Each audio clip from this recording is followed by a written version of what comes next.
Roghnu's inventory report pack for Sage Intacct data provides a comprehensive view of inventory, sales, and purchasing metrics.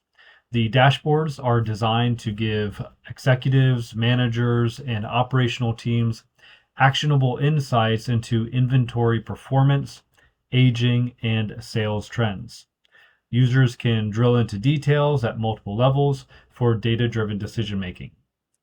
Here we have the executive dashboard, which provides high-level summary of overall inventory performance, as well as key metrics that include total inventory value, average inventory, and gross profit.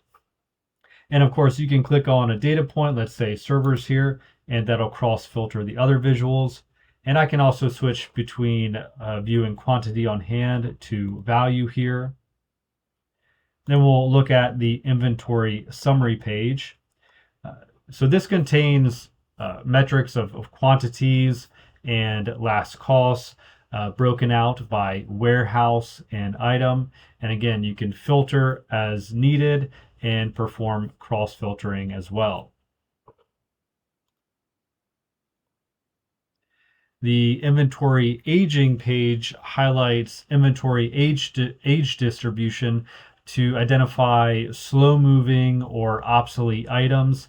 And the aging categories include current, 1 to 30 days, 31 to 60 days, 61 to 90 days, and 91 plus days. All right, we have the sales inventory overview dashboard, which summarizes sales inventory by transaction definition, and key metrics include sales by customers and items. And then the sales inventory detail page enables you to do a detailed analysis of sales and inventory by individual items or customers.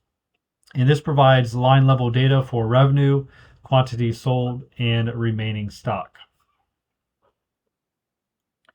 And then we have the similar concepts here for purchasing. So you have your purchasing inventory overview, same concept as the sales inventory overview, and the purchasing inventory detail. So together, these reports and dashboards enable you and your team to monitor the intake and output of your inventory. For more information on working with Roghnu and exploring how the data portal can help you get the most out of Sage Intacct alongside your other critical business data, scan the code on the screen or click in the link in the description.